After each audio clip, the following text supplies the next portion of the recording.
تو اس وقت بہت سے فرقوں نے جنم لیا۔ انہی فرقوں میں سے ایک فرقہ تھا جس کو دہریہ کہا جاتا تھا۔ یہ بہت خطرناک فرقہ تھا۔ کہ کوئی خدا نہیں ہے، اس کائنات کو کوئی بنانے والا معبود اور خالق نہیں ہے۔ اس نے کہا یہ نظام خود بخود چلتا ہے۔ وہ منکرین خدا اور دہریہ کہلاتا تھا۔ وہ فرقہ بہت خطرناک تھا۔ امام اعظم رضی اللہ تعالیٰ عنہ کے دور میں یہ بڑی ہی تیزی کے ساتھ پروان چل رہا تھا۔ ایک مرتبہ امام اعظم رضی اللہ تعالیٰ عنہ جب شورا آپ کا ہوا، ہر طرف چرچا آپ کا ہوا، تو آپ کے سامنے آ کر کے چیلنج کر دیا گیا کہ اگر واقعی میں تم خدا کو ایک مانتے ہو اور اسے موجود مانتے ہو تو آؤ پھر مناظرے کے لیے تیار ہو جاؤ، آؤ خدا کے وجود پر مناظرہ کرتے ہیں۔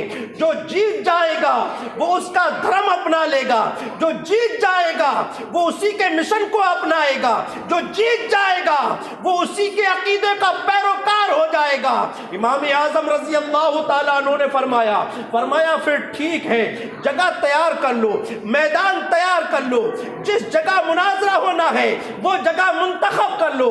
آخرکار جگہ منتخب ہو گئی، میدان تیار ہو گیا، تاریخ مقرر ہو گئی۔ امام اعظم رضی اللہ تعالیٰ عنہ نے فرمایا فلاں وقت میں فلاں میدان کے اندر فلاں جگہ میں مناظرہ ہوگا، خدا کے وجود پر موضوع رہے گا۔ اللہ اکبر، یہی موضوع رہا۔ جب وقت آیا تو دہریوں کا سب سے بڑا پوپ اپنے جنبے غفیر کے ساتھ حاضر ہو گیا۔ امام اعظم رضی اللہ تعالیٰ عنہ تھوڑا لیٹ آئے، تھوڑا تاخیر سے آئے، تھوڑی دیر سے آئے۔ جب دیر سے آئے تو اللہ اکبر، اس پوپ، اس پادری نے، اس دہریوں کے پوپ نے کہا کہ آخر آپ کو آنے میں اتنی دیر کیوں ہوئی؟ معلوم ہوتا ہے آپ نے شکست پہلے ہی اللہ اکبر، آپ نے شکست پہلے ہی منظور کر لی ہے۔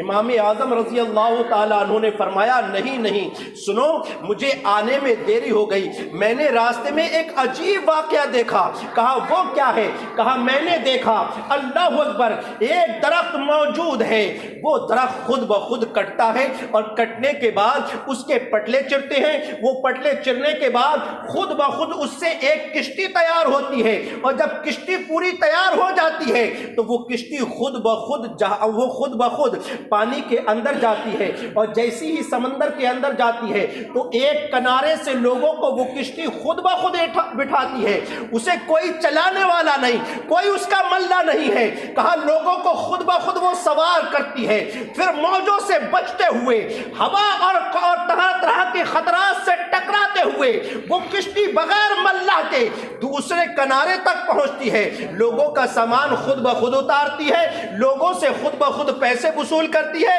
اور پھر وہاں سے لوگوں کو بٹھاتی ہے، دوسرے کنارے لا کر کے چھوڑ دیتی ہے۔ اللہ اکبر، جب امام اعظم رضی اللہ تعالیٰ عنہ نے یہ بیان کیا تو پادری، اللہ اکبر، تو دہریوں کا پوپ ہنس پڑا۔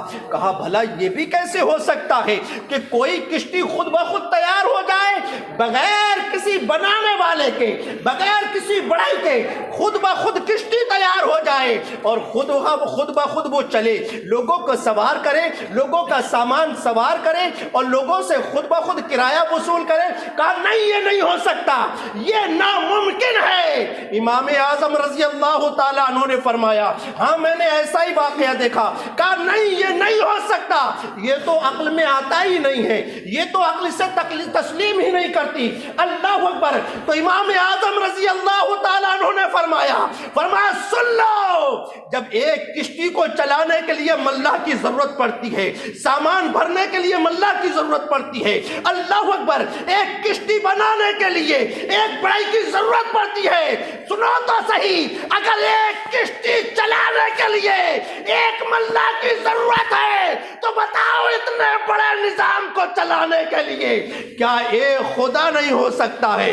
کیا یہ نظام بغیر خدا کے چل سکتا ہے؟ کہا جب ایک کشتی بغیر ملا کے نہیں چل سکتی تو اتنا بڑا نظام بغیر خدا کے کیسے چل سکتا ہے؟ اللہ اکبر، وہ فوراً امام اعظم کے قدموں پر گرا۔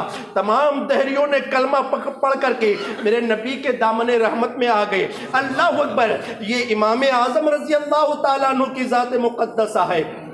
یہی امام اعظم رضی اللہ تعالیٰ عنہ درس دیتے ہیں حدیث پاک کا، تفسیر کا، اللہ اکبر، فقہ کا، کہیں تو کسی چیز کا، اور لوگوں کو بتاتے ہیں اے لوگوں سنو تو صحیح، اگر غریب ملے تو اسے سنوارنے کی کوشش کرو، محتاج ملے تو اس کی مدد کرو، یتیم ملے تو اس پہ خرچ کرو۔ اللہ اکبر، کہا سنو اگر ایک چھوٹی سی بھی نیکی کرنے کا تمہیں موقع ملے تو امام اعظم فرماتے ہیں اسے ضائع مت ہونے دو۔ کیوں؟ اس لیے کہ وہ نیکی تمہاری نظر میں تو چھوٹی ہے، ہو سکتا ہے وہ چھوٹی سی نیکی اگر رب کو پسند آ جائے تو تمہاری تمام عبادت ایک طرح وہ خلوص کی ہوئی نعمت، وہ خلوص کے ساتھ اللہ پر کی ہوئی وہ ایک نیکی اگر اللہ کو پسند آ گئی تو اللہ اسی کے صدقے میں تمہاری مغفرت فرما دی، اللہ اسی کے صدقے میں تمہاری بخشش فرما دے۔ اس لیے میرا امام فرماتا ہے اللہ اکبر، کسی بھی صورت میں چھوٹی سے چھوٹی سی نیکی کو بھی ضائع مت کرو، کوشش کیا کرو زیادہ سے زیادہ نیکیاں حاصل کرنے کی، زیادہ سے زیادہ نیکیاں کرنے کی۔ اللہ اکبر، وہی امام کہتا ہے سنو اللہ کے نبی صلی اللہ علیہ وسلم نے ارشاد فرمایا وہ مومن مسلمان جو راستے سے تکلیف دہ چیز کو ہٹا دے، ایک چھوٹا سا پتھر بھی ہٹا دے، ایک چھوٹا سا کانٹا بھی اٹھا کر کے ایک سائڈ میں ڈال دے، اللہ اکبر، وہی امام کہتا ہے امام الانبیاء نے ارشاد فرمایا اگر کوئی مومن راستے سے تکلیف دہ چیز کو ہٹا دیتا ہے تو اللہ رب العزت اس کے ایمان میں اضافہ فرما دیتا ہے، اس کی نیکیوں کو بڑھا دیتا ہے، اس کے گناہوں کو مٹا دیتا ہے۔ اللہ اکبر، اسی لیے اے لوگوں ہمیں چھوٹی سے چھوٹی بھی نیکی کو نہیں چھوڑنا چاہیے۔ جب بھی موقع ملے ہمیں راہ خدا میں خرچ کرنے کا، جب بھی موقع ملے پیارے نبی کے امتیوں کی مدد کرنے کا، جب بھی موقع ملے یتیم کے سر پر ہاتھ پھیرنے کا، جب بھی موقع ملے مسکین کے پیٹ کو بھرنے کا، جب بھی موقع ملے ننگوں کو کپڑے پہنانے کا، تو امام فرماتے کسی بھی صورت میں پیچھے مت ہٹنا۔ اگر رب نے دیا ہے تو خرچ کرنا، اگر رب نے دیا ہے تو مدد کے لیے تیار ہو جانا، اگر رب نے دیا ہے تو اس کے لیے آگے بڑھ کر کے استقبال کرنا۔ اللہ اکبر، یہ کون کہتا ہے؟ یہ میرے اور تمہارے امام اعظم ابو حنیفہ رحمۃ اللہ تعالی علیہ فرماتے کسی بھی صورت میں تم پیچھے مت ہٹنا۔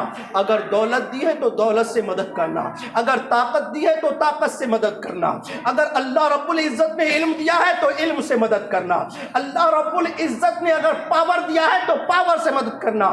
فرمایا امام الانبیاء کی امت کی مدد کرنا، اور فرمایا سنو امام الانبیاء کا فرمان ہے، فرمایا اسے اگنور مت کرنا، اسے ہلکے میں مت لینا۔ کیوں؟